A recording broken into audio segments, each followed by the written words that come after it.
joining us here in just a moment. But I'm going to go ahead and just get us started here, open up our presentation today, and then I'll introduce Andrea Bordenca to the conversation here.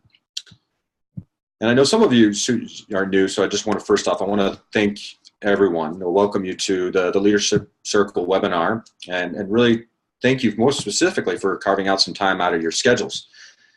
Participants have told us that they found really a lot of value in these webinars, and we really believe that you will too, and hope that you do. If you haven't met me before, my name is Chris Beauchamp, and I'll be your host on this webinar. And again, for those that are new to the webinars and the Institute, we're just really glad that you're here. Want to give you some background for those that are new. And so it was about 35 years ago. It was our founder, Bob Dunham, in the work that he was doing. He really found or discovered that there was a lot of skills that were missing with teams and leadership and business. And I'm sure you all in some of your experiences, either as coaches, I know we have some coaches as well as leaders, so excuse me there, that were, that you're also finding some of those skills or those breakdowns in your respective roles and working with teams. So as a result, he said, I'm going to found the Institute for Generative Leadership. He wanted to help ambitious professionals learn and develop the skills that he learned. And they're really advanced leadership skills and practiced by some of the most successful leaders and coaches in the world. So many of you in a leadership role, or you come from a leadership background, you're committed to improving your organizations, your teams, or perhaps, coaching executive leaders. Again, knowing that there's some coaches in there. These conversations are very key to the work that you're doing. But when we bring this commitment, it requires a different stance in leadership. And it's one where we treat leadership as a profession. And that includes managers. Generative leadership, it's about applied learning and action. And it's not just a one-time opportunity, but it's a practice. So these webinars are really a way for you to engage with the Institute in new conversations that develop your skills as a leader and produce a competitive advantage for you and also your team and your organization. And if you've been on our calls previously, there were calls before, now they're webinars. Bob Dunham, the founder, he was leading those calls. But now we're looking to expand our voice and our capacity through other generative leaders. And so today, Andrea Bordenca, she's a graduate from the Institute for Generative Leadership. She'll be walking us through today's topic, the key opportunities to support youth into stepping into their own leadership. But it's not just for youth. These opportunities are, and the way we look at this will also show up as relevant in our own leadership as we cultivate other leaders in our teams and just within ourselves. Andrea, she is the founder of Lead Yourself Youth, Inc., and chairperson and CEO of Desco Medical Service. So she definitely brings a wealth of experience. She has a great passion in bringing leadership to communities and creating healthier growth paths for youth. Her leadership background is in generative leadership and Strozzi-based somatics. As a chairperson and CEO of Desco, a medical emergency service organization, she has intimate experience in being and helping others navigate stress and anxiety. All right, so some logistics for everyone. Since this is now a webinar, you have the opportunity to participate in different ways. In the upper left-hand side, and I'm going to refer to the other side of the screen, you should see a few options. A chat button, a button to raise your hand, and last, a Q&A button. So if you need any support throughout the webinar or you have comments that are intended to be private, please use the chat. And quite honestly, if you want, you can just use your other questions and comments if you want to filter that in the chat. But if really the questions and comments, particularly as those that you'd like to have shared as a contribution to the conversation, post that in the Q&A, and we'll take those in the order that we get it. So we do have we had a lot of folks on that have registered for this webinar, so we're going to do our best to get to all of your questions and comments, taking them in the order in which they arrive. On that note, we invite you to actively participate. This is really what's going to make it most valuable for you. So whatever your reason is for joining us on the webinar today, our question for you is, what are you going to practice with what you've learned today? What we've noticed is that the most powerful leaders engage in practices of learning. Generative practices, they're observable, learnable, and executable. And Andrea will be sharing some of the distinctions she's learned in leadership that you can observe and learn and eventually execute. If what you hear today is relevant for the future that you want to create, and you want to have a conversation about it, I'll be leaving my contact information to schedule some time. We can just talk about where is it that you want to go. And you can also share your information with me in the chat. Another alternative, something else is as an offer, if you're interested, we also offer a complimentary leadership assessment. And this is where you really have an opportunity as a leader or a coach to identify some of the skills that may be missing or may need a little bit of nurturing or development. And so I'll provide a link as well to the leadership assessment in the chat here in just a bit, and again at the end of the webinar. But let's go ahead and bring it over to the reason you joined the webinar, and welcome Andrea Bordenca to the webinar. Andrea, are you with us? I am here. All right, excellent, and welcome, and thank you. And I'll hand it over to you. Thank you very much. Hello, everybody. Thanks for coming. Cecilia and Annette down in Florida. Annette, I have your mug here, my Miami Beach mug. I am in Belchertown, Massachusetts. Today is a snow day. So I have the snow on my right and I have my bright light on my left, so it acts as a nice white balance there. So I appreciate that. And I'm really grateful to have this opportunity. Thank you to the Institute for allowing me to share what I've learned. This is very much a conversation about who we are. And when it comes to developing voice, it's about how do we tap into our value?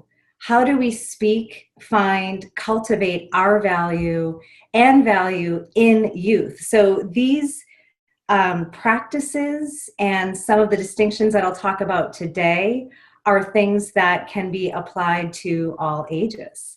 And as Chris had mentioned, so I can't see or hear you. And this is a new format for me. I've never given a presentation or had this type of event where I can't see or hear people. So, so this is new. I'm a beginner in this. So I just want to state that. So thank you for your patience if I have some issues with the technology here. And just because this is a presentation, it like Chris said, this is very much a conversation.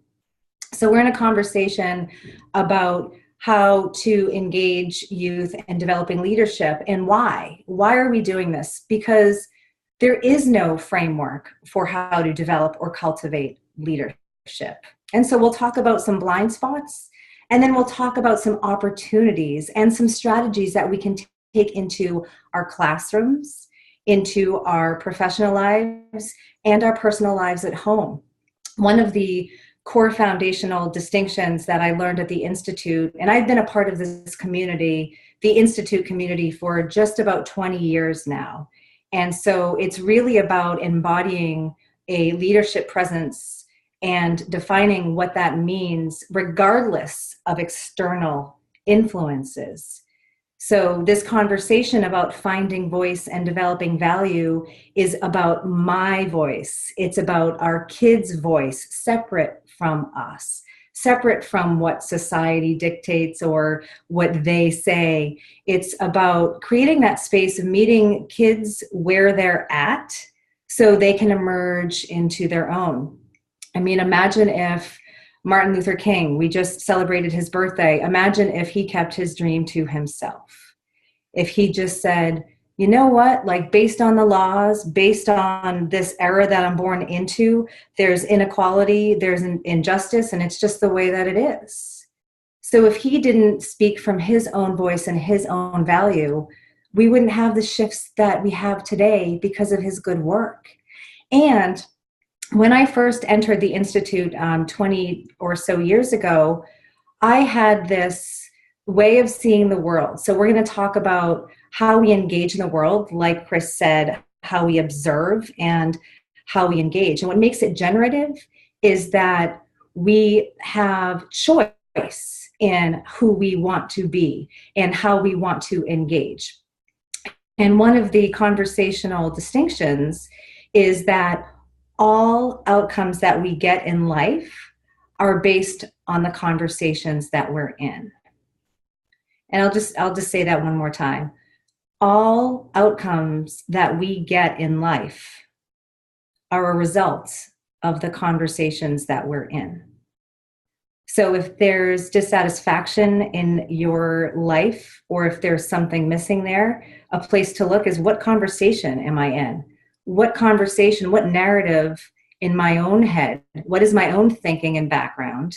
And what conversation am I engaging in others? And this applies to our work as leaders. So as Chris mentioned, I'm the CEO and chairperson of an emergency medical service organization. So coordination, conversation, being able to navigate from that place is very important, and helping other people see that too. And so in my work from the Institute, I was told and understood that after college, there are certain things in life that you do. When you're a student, you go from grade 1 to grade 2, and it's very conceptual, cognitive. We learn how to memorize, we learn facts and figures, and all answers. There's a textbook for it. And if we don't know the answer, we go to extra help. And if we fail a grade, we redo that grade. We have assignments. It's laid out for us. But what happens when we go through a major life event, a divorce, or we're faced with having to drop out of school to take care of a sick parent, or having to go to school? There is no textbook answer. Those answers are our own, and we can have conversations with other people about, well, what do you think? And what do you think? But really, and people are happy to share their opinions and their thoughts. And this was very much my experience.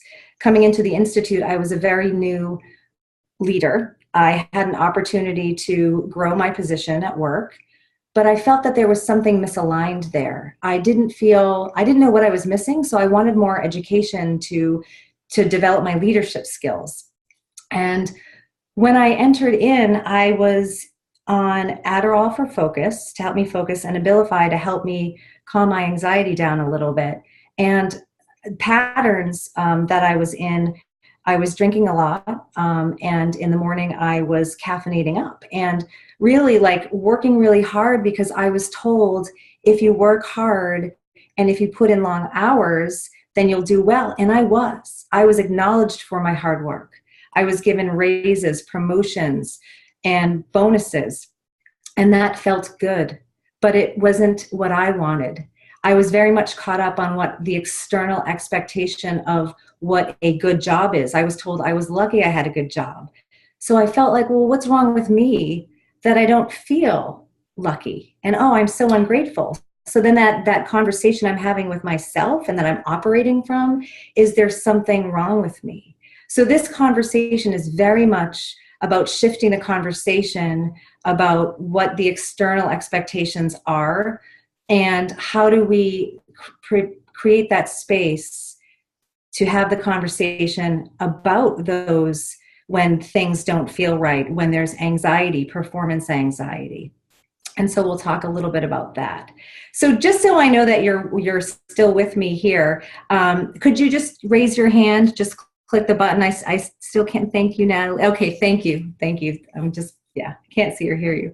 So what I'm going to do is I'm going to shift over to the presentation. However, if you do want to chat with me and we want to have a dialogue, then we can absolutely have a conversation like Chris and I were both on the screen. We can do that.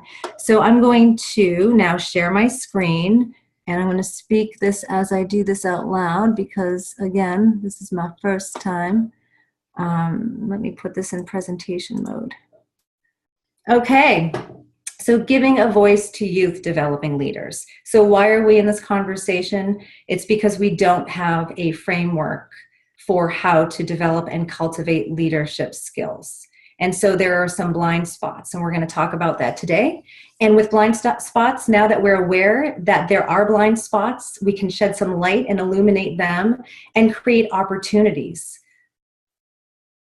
And Lead Yourself Youth, I'll talk a little bit about this at the end too. I started this organization called Lead Yourself Youth for this very thing, is how do we empower and engage youth and have conversations about how we learn, not so much about what we learn, but how we learn. So in this first slide, blind spots, education. So vocabulary and meaning.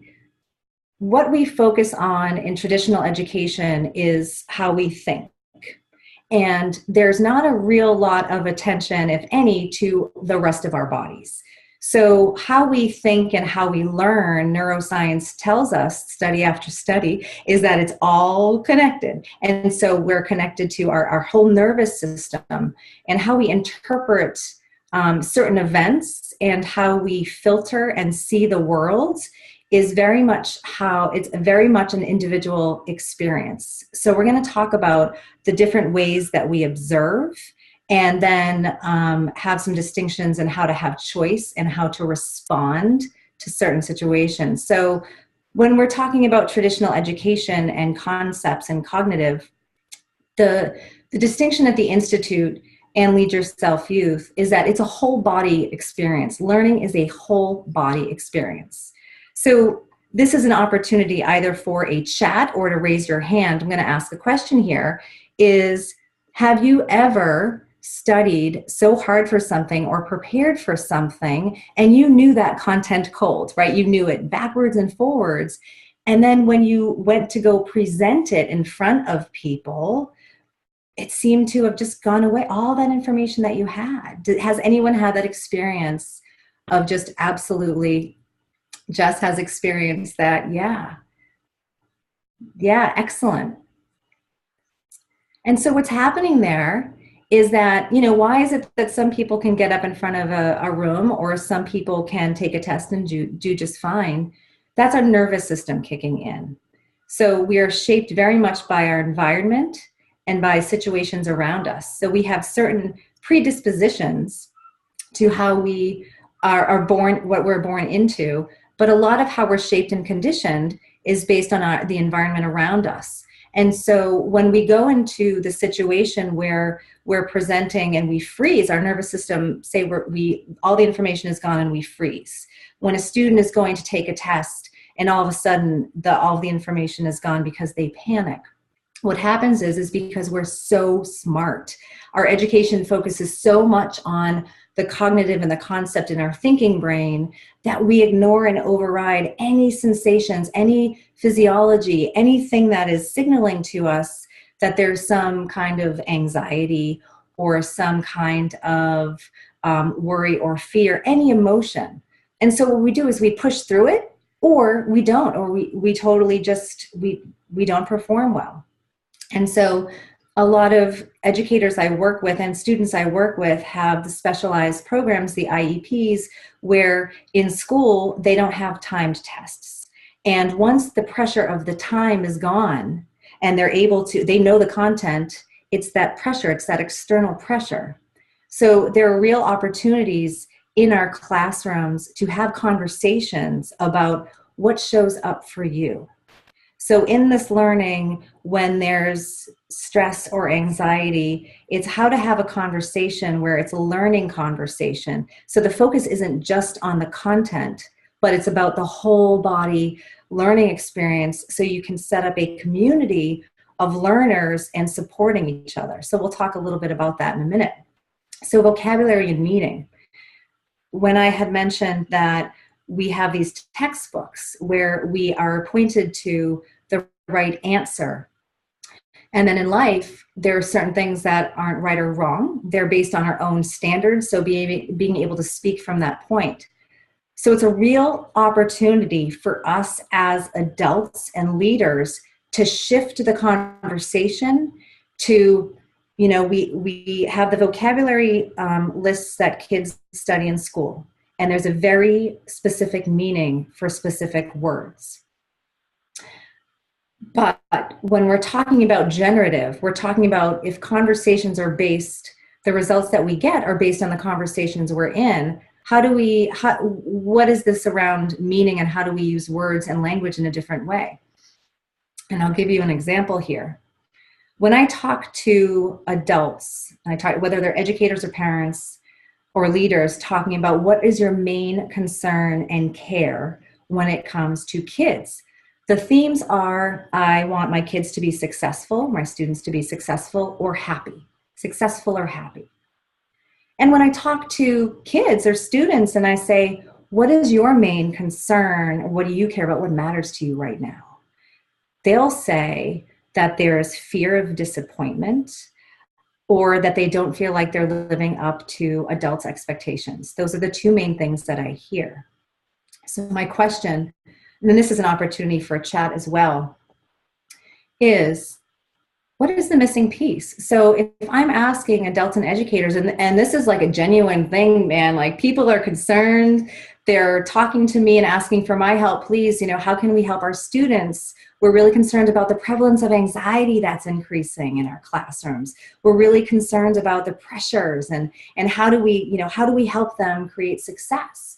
So if there's a conversation about success, or that's what's important for the adults, yet the kids are in fear, or the anxiety is mounting, what do you suppose the missing piece is there? So at this point, Andrea, I'd invite everyone to, she's offered us a couple of questions. So please, in the chat, share some of your thoughts as to what's missing. What do you all see? And we'd love to hear what your responses are. We'll give that a second here, as I'm sure it probably takes a little marinating with. And from Jessica, what is important to the child? Mm-hmm. Some of these responses come in from Bob, confidence. Mm. Andrea, you can speak to some of this as it comes in. From Kimberly, environment of safety and I am okay. Yes, beautiful. A sense of self, focus on value. Maria, yes. Engagement with the child. Yes, all of those things, yeah. So it's really about, we're talking about, and thank you for that, Chris, for paying attention to that. So I appreciate that. We're talking about, how we're using language, right? And so we use these words as if they're like describing something, like, oh, I want success and I want happiness, but it's like, well, what does that mean? And a conversation I had with one of my coaching clients a few years ago, he came to me and he said, I want to work on my leadership skills. And I said, well, that's a great thing to work on. So when I asked him, well, what is a leader to you? He said, well, a leader is someone who makes all the decisions. A leader is someone who doesn't, there was a sense that doesn't engage the team, knows all the answers, and there was something else that he had said that's escaping my mind right now. And so when I asked him, what is the type of leader, is this the type of leader you want to be? He paused for a really long time and he was like, no.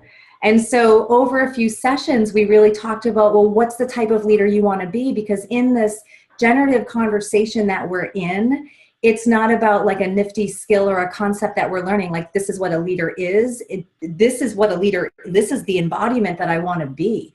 This is how I want to show up in the world. So what are those? Because then the real work begins around, what are the actions and practices that you are willing to engage in to embody the type of leader that you want to be? So in the conversation with kids about success and happiness, there's this underlying narrative that adults have about, what success is to them and what happiness is to them and what they want for their kids.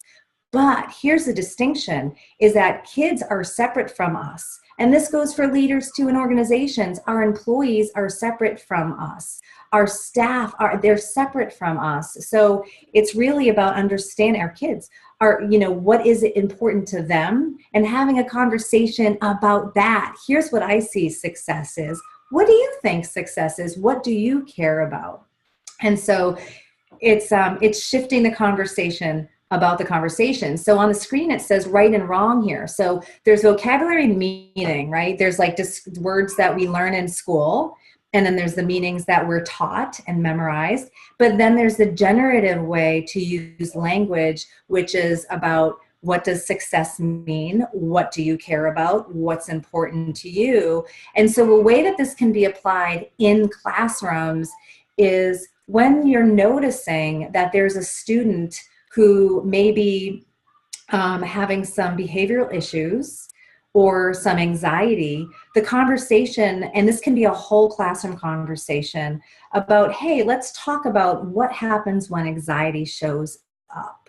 How does that show up for you? this is how it shows up for me as your educator, as your teacher here. How does it show up for you? Because what happens is when we get in front of a test and we have a little bit of anxiety already, and then it mounts and it mounts because we're saying what's wrong with us, we know this, and we're trying to push it down and suppress it, then it just builds. We build a story and we're ignoring our body, we're overriding all of that. So all of our stress, like all of those hormones like get activated, and then it just builds and builds. So a way to really bring it down to our parasympathetic nervous system is by talking about it, by breathing, settling in, and having a conversation. So it's acknowledging that, you know what, it's okay to be anxious.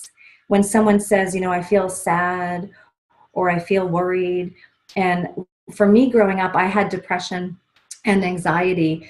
And I remember hearing, you know, it's okay, don't worry about it, just be you.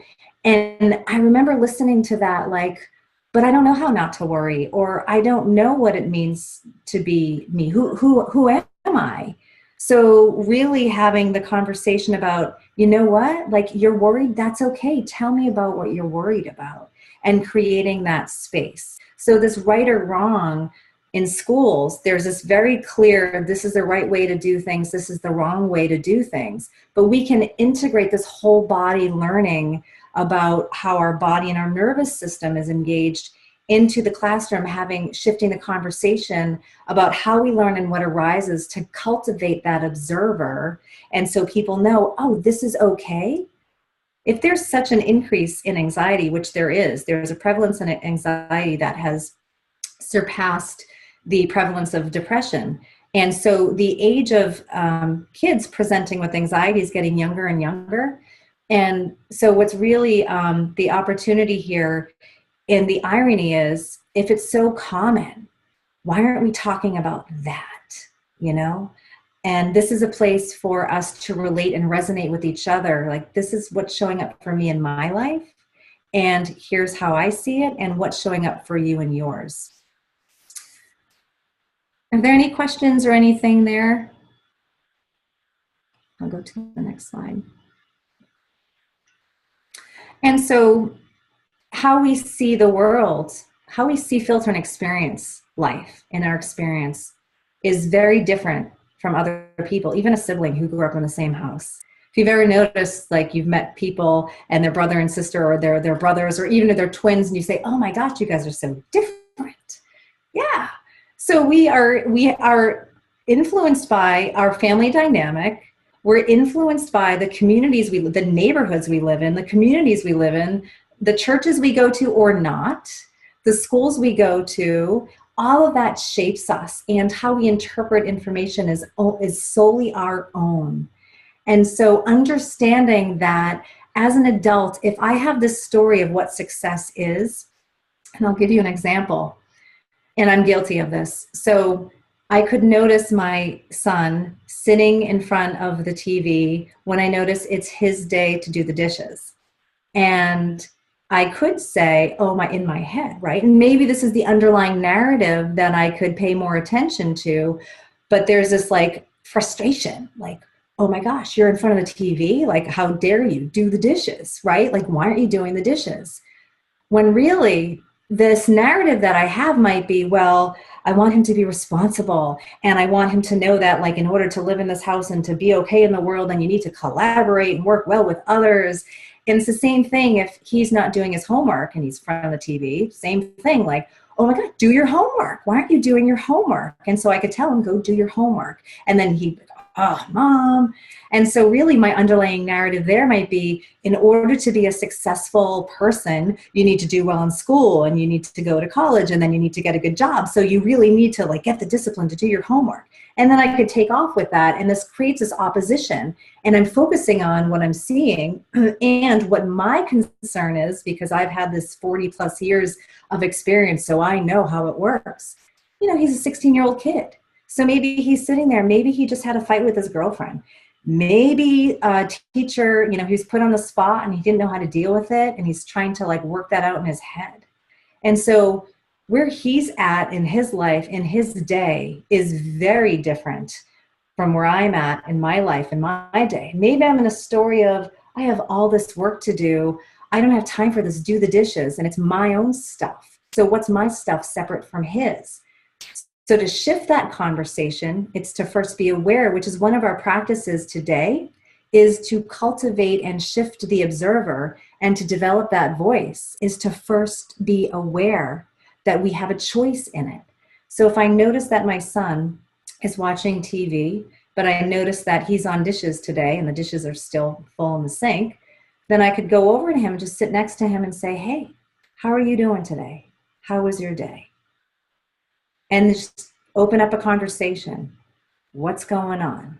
Meeting him where he's at. And you know what? In those conversations, and this is when people first start having these conversations to me, and this happens in the classroom as well, and the workplace. If you notice that work isn't being produced in the way that it needs to be, the standards aren't being met somehow, there's a disconnection there. And so there can be this fight, why aren't you doing this? You've been told this a million times. Or a conversation about, hey, I'm noticing that the work isn't being done, or your test scores are going down. What's going on?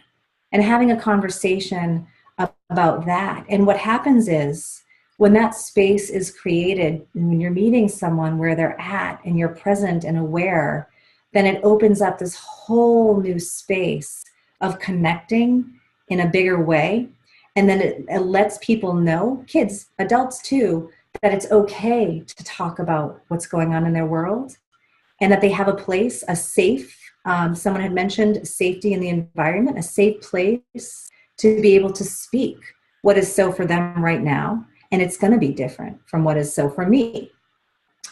And so there's a real opportunity there to shift the conversation. And just a little caveat here, if this is something that's new to you and you're noticing that there are some students or even employees or your own kids, and there's some opposition there, when you first enter into this conversation, like, how are you, what's going on? It's like, well, I'm fine. What's wrong with you, mom, dad? Like, what's going on? Leave me alone. But if you do it over and over again, and you're creating that space to be present and accessible, and they don't want to talk, that's okay too.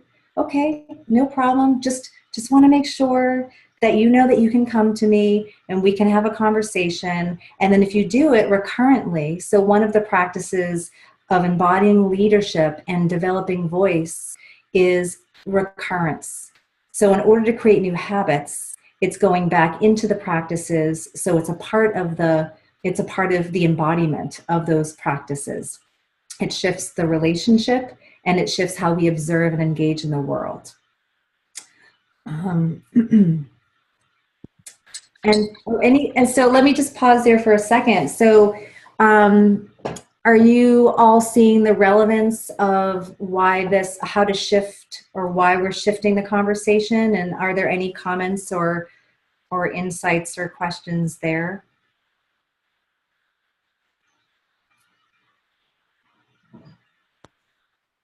And I just put that in there. And Daniel shared, this is great. Thank you for this reframing. You know, and Andrea, one of the things that kind of shows up too when you talk about the recurrence, part of it is I listen to the trust that you're building over time with your youth, be it son, daughter, a student, who have you. And I think the authenticity of the connection, because it's almost like, particularly young people can really smell inauthentic attempts to try to connect. Yes. Bob shares how to manage my moods, how to blend with the kids' mood. And Cecilia, let's see, where do we go here? When you say recurrent habits is it the same as practicing? That's her question. When you say recurrent habits, is that the same as practicing? How do you want to answer that?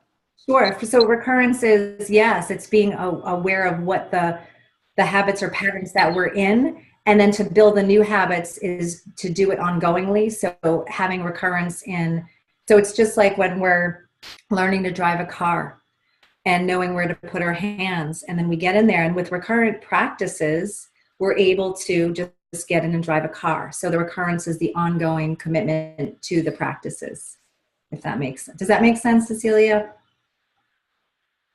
Yeah, and I'll let her respond. She added another question, practicing changes you want in yourself. And I, Cecilia, I think Andrea would say, yes, absolutely, for yourself and for those that you're wanting to connect with and really open up possibilities. So, and she says, yes, thank you. Kimberly shares, this is really important, especially in today's disconnected world for youth. Yes. Well put. Absolutely. Yes. And, here's the thing too, is that there's always going to be the different lenses that people see. And no matter, this is going to happen in generations to come. So this work is really important to me in bringing it to kids, because when I was growing up, we didn't know about all of the wonderful studies about recurrence and accountability and choice and the generative distinctions that the Institute offers. And so having that choice and that inner, so there's a compass here on the screen. This is about developing that inner compass. So with kids, so they can be clear on where they stand separate from the omnipresence of social media, of what the images are. What are these images that are all around us of perfection? And we live in a very quick fix type of culture here in America. And so there's a lot of focus on the reaction and the treatment too. And really the what I'm looking to bring into the world with these generative distinctions is, how can we learn to be informed by the signals that are showing up before it gets to a point where it's escalated, where we need to treat it on the back end. Treatment has its place, but there are proactive strategies. And this is this distinction of awareness and center. So on the screen, you see awareness and center. So the awareness part and the blending that Bob, you had mentioned, is being able to connect to with authenticity and trust. Like, you're absolutely right. To build a body of trust is like something embodied. So we can't really fake it, because the majority of how we communicate is nonverbal. So people are assessing us on not the words that we're using, that's only 7%, but on the inflection of our voice, how we're presenting ourselves, if we're connecting or not for real. And so that's something, if you've ever met someone, you're like, I don't know, I get a weird vibe from them. Like, that's that nonverbal. How are they showing up? What are they embodied? And your body knows, like, And if we listen to our bodies, if we're able to develop that value and that voice in our own, we're going to know what's ours versus what somebody else's. So one of the conversations I have with my own kids, and I bring this up in my coaching and mentorship with kids outside of my home as well, is what's important to you. So if being an artist is important, and maybe like the type of clothes that you wear isn't, then if someone says to you, oh my God, nice shoes, then you might say, oh, that could be seen as a personal attack. Or it's like, well, what do I care about? I care about art. I don't care about my shoes. Interesting. That's a reflection of the other person. That's not a personal reflection about me. And so knowing like where we stand and developing our own inner compass for what do I care about. So when other people offer their opinions or their judgments, then it can say, no, I decline that. That's yours. But if it's something that we really value someone else's opinion on, then we can say, let's have a conversation about that. So there's ways that we can move if we have the awareness and the centering. So the centering is a geographic center. It's right around our navel. It's bringing our breath down to our diaphragm. And so this, in the generative discourse at IGL, the Institute, is about becoming present in what is going on right now. So for me, I'm noticing that I'm getting really, I'm excited. This is a conversation that I'm very passionate about. I care very much about, and I can feel it in my chest. I can feel my heart, and I can feel a little bit of a fluttering. And I'm now bringing the attention to my butt on the seat, and just bringing my energy and my focus down. And I'm still feeling a little bit of the nervousness. I'm still feeling a little bit of the excitement. And I'm centered with it. I'm present with it. So it's not something that's so consuming that I'm disconnected from you or disconnected from me. I can be centered in excitement. I can be centered in sadness. And so when we're connecting with kids, then this is an opportunity to say, gosh, I'm aware that there's something going on here. I'm concerned. Let's have a conversation. And then coming from this place where maybe you're upset with something. Maybe there was something that shouldn't have been done. And anger, there's anger there. Anger has its place. We can have conversations from anger, but in a different way where we're aware that the outcome, all results that we get are based on the conversations we're in. So if we're upset because our son committed to doing the dishes and he didn't, and we had a conversation about it, and then we say, and I could say, oh my gosh, I'm so upset. I can say, okay, my commitment is to his success, and that success, that generative interpretation is how he's going to function in the world and his inner voice and value. Having a conversation about, what was the breakdown? Here's my concern. I'm really mad. I'm really upset. And I really need to have this conversation with you because I'm going to lose it. Like, what happened here? And, maybe there is a conflict or a fight, but the commitment is to the outcome of that relationship and that connection there. So being aware that here's the thing that's going on that I'm observing, cultivating that observer. And who knows? I mean, maybe there is something going on in his life, and this is an opportunity for him to say, yes, Mom, I'm so sorry. Like, I'm upset too. And it opens up a whole different conversation as opposed to me not being aware or centered and just lashing out at him. And then it causes this rift. And this happens in classrooms. It happens in workplaces as well. And I'm not saying that I've mastered this, but I am saying that I am committed to the practice. And I've seen how effective this is in my work at Desco with kids and my own kids as well. It's shifted how we relate and engage. So there's that overview. Are there any questions or insights or observations there? I'll just give it a minute. Sip my tea while it's still a little warm. Yeah, and if you do have any questions, you can open up the Q&A panel. You should see that in your upper left-hand corner of your screen. Click on that, type in your question, we'll share that. You can do it in the chat as well. And if you, of course, would like to engage with Andrea in the conversation, you can do so. But go ahead and type in your questions or comments at this point. All right, so from Bob, we have, how do you teach a kid to center? That's a good question, because I think my work with youth, they might look at that as kind of a foreign concept. Yeah, that's a great question. Happy to address that. So here's an example. Recently, one of an educator had mentioned to me there were 2 snow days after winter vacation. And the teachers have the lesson plans that they have to get, like, oh my gosh, we have 2 days now in addition to all of this winter break. How are we going to do this, right? And so noticing that the kids, and these were elementary school aged kids, were in a very different place. They were really excited to see their friends. They were in no mood to learn. And so it was a real opportunity to say, hey guys, I just want to share with you, I'm feeling a little bit of pressure as your teacher. We have I'm paid here and my job is to help you guys and learn and create this learning environment. You guys aren't in this place. So the first thing is to have a conversation about what's going on, right? Because our tendency might be to panic. Oh my gosh, and this would be my tendency. We have this lesson plan. We have to make sure the kids are learning. And so you push through. At the end of the day, you're completely exhausted. Kids are not really open to the learning situation.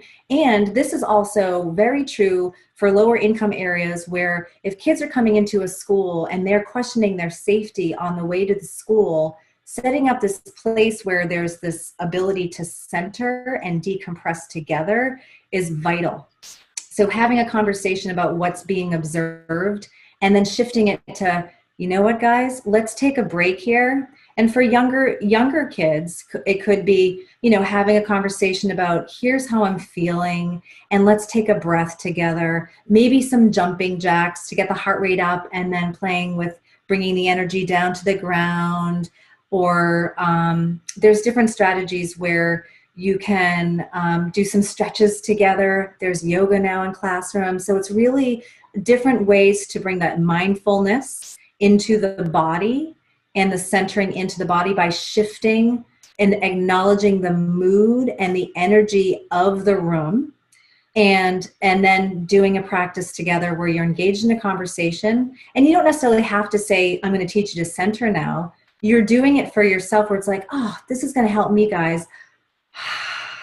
And at the same time, you're all centering together and dropping your breath down together. And that kicks in out of that activation into that parasympathetic nervous system, which is our rest and recover, our relax. And so when we're out of the chaos of it together, we can have a conversation in circle about what did you notice? What's going on with you? And it gives a little break to what's going on. And with our own kids, some kids are open to learning if they're a little bit older about like centering and bringing their energy down. Some of them who are maybe higher energy, a way to get centered in the body. It's really about getting in the body and being able to grow aware of what is arising instead of overriding it. So for kids, it could be doing I call it the tornado, which is what my coach had suggested to me with one of my kids years ago, which has worked great to diffuse conflict on the playground and in high energy kids in the classroom, where you have kids actually spin around until they touch the ground. And that gives them the grounding. It gets them in their body. And then having a conversation of what are you feeling in your body? And then this is also an opportunity to talk about what emotion are you in? So if you're doing this, having a conversation in the classroom or even at the workplace or with your own kids about, when there was this breakdown that happened, or, this test or this project, like, let's talk about like what emotion were you in, and give language to that. So then it develops people's and kids' sensibilities onto the emotions and the sensations that are arising.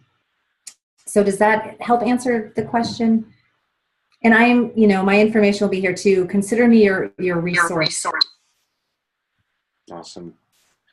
And I'll look to see if we get a response from Bob there. And Cecilia shares, so awareness allows us to have clarity on our feelings and therefore a better communication. Yeah. Absolutely. We'll share there, and yeah, it looks like Bob said, yep, that answered it. So good. Yeah. All right. I know, Chris, we're getting, it's already time flies. Yeah, we are. This is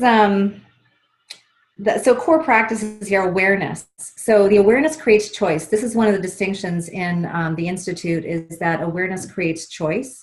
So when I was talking earlier about, I'm feeling a little nervous, bringing my awareness to my seat, like to my butt on the seat, helped drop my energy down, because energy follows the attention. The awareness creates the choice. I'm not getting so hung up, or, my tendency is to like get really excited and then I kind of take off. It's to help me sort of calm down, be present with what's going on in the moment, and bringing my energy, for me, it's downward towards my legs for the stability and the grounding. And also settling back in my chair, which also Chris pointed out helps with the lighting before we were all together, because when I go forward, which is my tendency, I get darker. So I'm settling back into my chair. This has been a great practice for me. And so in the centering is that blending and that being aware of what is so right now, how is it showing up, and dropping down. And then the shifting the conversation. So if we have the awareness and we're present, center, another word, present, to what is so, then we can shift the conversation away from the content, away from the dishes not getting done, to what's going on. Let's have a conversation. And so this picture I love for many reasons. One, it was my son's first time behind the wheel. He was 15. We were in a parking lot, and he's in his gi. Jesse and I, we practiced Aikido together. We were beginners together in Aikido. And so in this, he's a beginner driving, and he's trying to figure out, well, where do I put my hands? Where do I put my feet, right? And so as we know in neuroscience and with developing habits and practices, with recurrence, we learn, okay, once we know like what the mechanical processes are, and it's a whole body learning experience, then it becomes embodied. And then when we're driving along and we get more practiced at it, if there's a detour or if there's a bump in the road, we know how to navigate that, because we can be present with it, because we've embodied how to drive. And in this too, this was a conversation for Jesse and I to talk about being a beginner. I was a beginner in Aikido, so there were things I didn't know. So if you're like me, sometimes when I learn new things, I want to master it right away. Like, I want to know, and this is because our cultural conditioning is what's the right answer. And you know what? Sometimes the answer takes time, or sometimes learning takes time. And because we're a quick fix type of culture, getting the sustainable practices, there is no quick fix. So the recurrence and the commitment to the practice is really what's key here. And so when it comes to driving, when it comes to learning, when it comes to us being adults helping kids create that voice on their own, it's sharing what's our learner. Here, I'm a beginner in this, and here's what's showing up for me. This morning, it's a snow day, so all 3 of my kids are home and they're being very quiet. So we had a conversation about, guys, this is my first time doing this kind of webinar. I'm really nervous about it. And my 8-year-old, he wanted to play and he wanted me to do certain things with him. And I said, you know what? I need to talk to you about like what I'm feeling right now, because I want to be present and connected with you. And I really need to just make sure that I'm really present and connected for my webinar. And here's what's going on for me. So sharing our vulnerability and our process for learning is not only a great way to model it for our kids, but it's a great way to share our learning and to shift the conversation, because no matter how old we are, there's always opportunities to learn. And so next steps here, the connection conversation is when you're noticing if someone's not performing to your standards, having a conversation about, hey, what's going on? And if it's something at home, starting to have that dialogue every day and being a commitment to, I'm here and I'm accessible. And really listening, like really understanding that their lens is different from our lens. And what they care about is what's different from what we care about. And so having that space and awareness to say, you're worried or anxious, tell me about it. Not, oh, don't worry about that, right? You're worried and anxious. How is that showing up for you? Here's how it shows up for me. Let's have a conversation about that. And that's the sharing and the learning. And then that goes to the reaction to response. So instead of reacting to, you're not doing the dishes, you're not doing your homework, to, okay, what am I committed to here? Have I really shared my standards for what success is in my world? And do I even know what success is to my kids or my students or my employees? So going from reaction to response. And so the questions I have for you here is, first of all, if there's any questions that you have for me right now, then please feel free. If they're simmering, chat away, engage in a dialogue with me. But, thinking about when we're talking about generative and we're talking about all results we get in life are based on the conversations we're in, what is it from today? So we learn by concepts. We know that that's the cultural mainstream thinking. We're looking to shift that with this conversation today.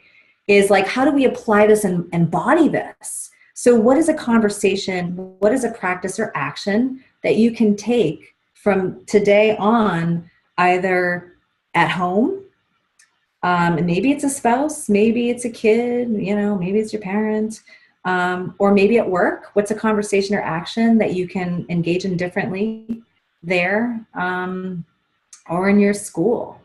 So just something to think about. And if anything comes to mind, please share it with the group, because it might help other people with theirs, with their learning and their thinking and how they're going to apply it. Beautiful. Thank you, Andrea. And I'm posing a couple other questions that I think will be great for reflection, kind of an extension of what you were sharing, and invite everybody to take these questions on as you engage with youth in your life. And really, as Andrea identified earlier, these are opportunities to engage with other leaders, folks on your team, your employees. These conversations are relevant anywhere we look for them. So thank you. And Andrea, you have a little bit here. I do. You'd like to share, and then we'll wrap up here. Sure. So Lead Yourself Youth is committed to helping kids develop their voice and their value, much like we talked about today. I work with educators. I also work with students.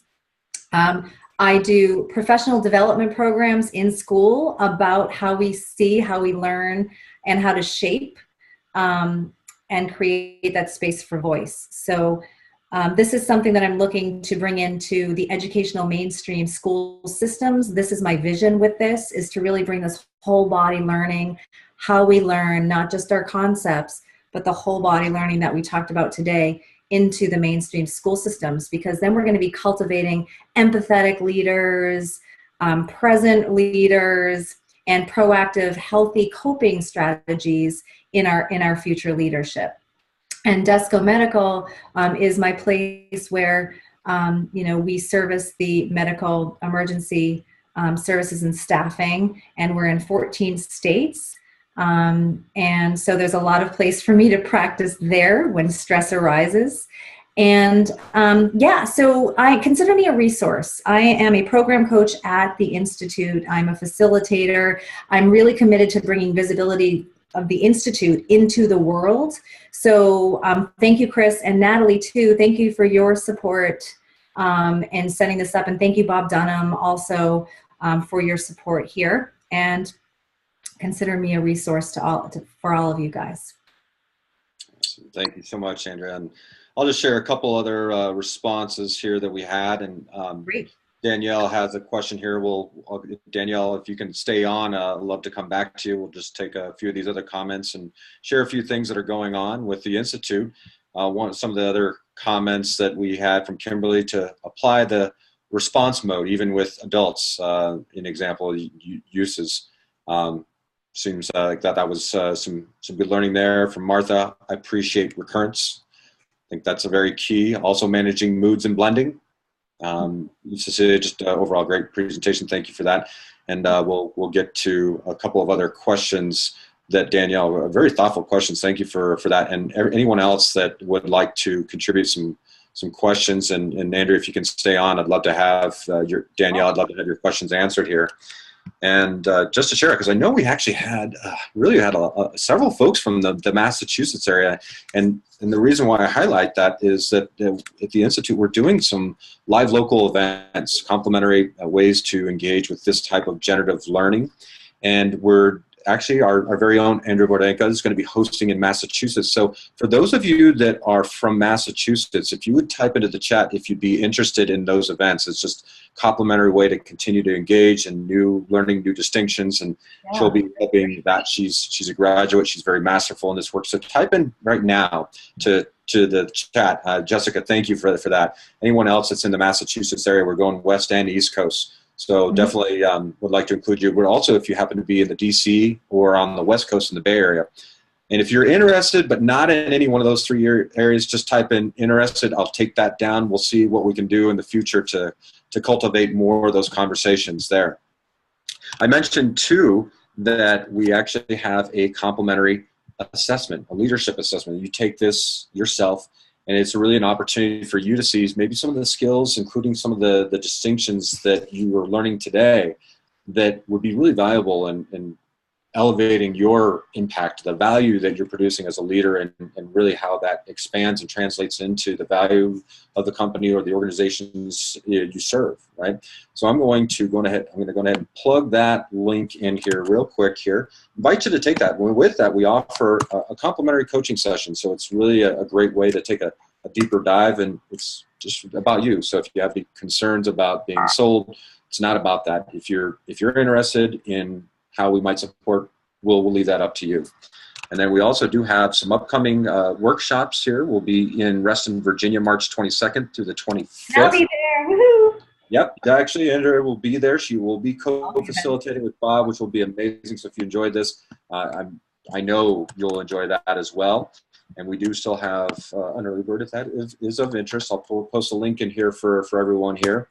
And any other questions here, I'm going to just type in here in just a moment my contact information. So whatever support I can offer you, if you have any other questions, by all means, reach out. I'm happy to connect with you. No expectations. I'll put that in there. But right now, what I'd like to do is just come back, since we're at the top of the hour, and come back to a couple of great questions. Danielle, if you're still, let me see, you're still there with us. Thank you so much. And Cecilia, you're there too. So if you're able to hang on, and I'll take these questions here.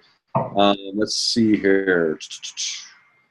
So from Danielle, Andrea, she's saying, I'm typically engaging with youth on a non-regular basis. Do you have tips for working with youth outside of a classroom or one-on-one relationships?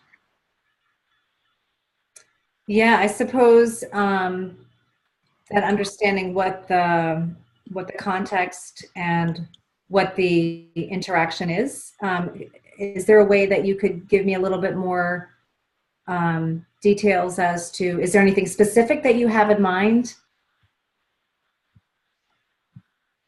Yeah, Danielle, I'll look for your response if you're still on there. And if you're okay with it, maybe we can bring you in. If you're okay with me bringing you in, I'll promote you to a panelist. Say okay. Just type okay into the chat, and I'll bring you in if that's okay. Or otherwise, just type into the chat. While we're waiting on that question, we'll come back to that one. Oh, well, we got one. Okay, so you know what? We're going to go ahead and we're going to bring in, if I may, Danielle said that would be great. So I'm going to bring her in real quick here. Oh, Danielle. Danielle, thank you so much for joining us. Welcome. You're on mute. So all on mute? Oh. You're good? I got you.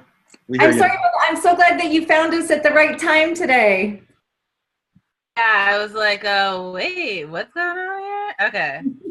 Am I muted? No, I can hear you. So I'm just thinking because, so we're often giving workshops in the community, so not in a classroom and not necessarily seeing the same people, but of course having the same type of roadblocks in learning. So yeah, it's not necessarily like one-on-one, and it's not like I'm carrying a group of people throughout a school year. I gotcha. So it's in, if my listening is, and correct me if I'm wrong, so when you're providing these workshops or these, it's like a space for learning, like collaborative with kids, is there some behavioral issues that you're encountering? So just looking to apply some ways to really get everyone on the same page? No, I guess I'm not necessarily having behavioral issues. I think just the normal kind of, I'm thinking more attention and people keeping attention. And this seems to me a really relevant framing for why one would want to pay attention. You know, and this like approaching the whole human approach, yes. I really enjoy. So I'm thinking when I'm in, you know, trying to create that trust space with a group of people who aren't often getting together, how, you know, maybe some tips around that. I got you. So building the trust. Okay. Yeah. So that's the, you know, the way that I see that is the meeting them where they're at and understanding why they're there in the first place. And so if there's an opportunity to create the standards for, okay, we're here together. Why are we here? Let's have a conversation about why we're in this conversation together. And what do you guys want out of today? And then like really like getting the group engaged in what is it that they care about. And most likely what's going to happen is one person speaks and then someone else is going to say, yeah, that resonates with me. And here's my concern. And so it's really a way to engage and create a dialogue about, okay, how are we going to create the standards for why we're here, what we're going to get out of this, and maybe even defining like what this is not. Like this is a conversation about this. This is not a conversation about this. An example is I run a women's collaborative and it's a conversation about our roles in life, what we're going through. It is not a networking opportunity. I mean, certain conversations about that come up, but this is not for like, we're not here to network and talk about like, will you hire me? You know, so just understanding that produces the trust that there's a common shared goal in that conversation and a strong foundation of trust. Is that helpful? Yeah, absolutely. I just, you know, I could have applied this to the workshop I literally just did. So this is great. Awesome. And you and we're going to be meeting next week so we can talk more about it. Oh, awesome. Wait, remind me, during what? Are we meeting with Michael Ann? Oh, okay, cool. Yes. Okay, cool. Well, we can, but consider me. Okay, that would be great. Questions that you have. That would be great. The other, and I don't know if this is overstepping. The other quick question I had is, you mentioned something about 14 states. Are there already 14 states adopting this, and is there any kind of policy being put in regards to this kind of different thinking? So the 14 states referred to the medical service company. So Okay. Lead Yourself Youth is not quite in 14 states. We're in Massachusetts right now. And so for me, like one of the things that I'm committed to learning, that I'm a beginner in, is the legislative process and the social policy part of it. So that's something that I'm really curious about learning, because I see that in order to shift this, and that's where I think that you could really help me in That's order to shift this. And that's why I love Shanique. To shift this, that needs to be a part of the process, and it was a real blind spot for me. So yeah, that's the next phase of learning for me personally.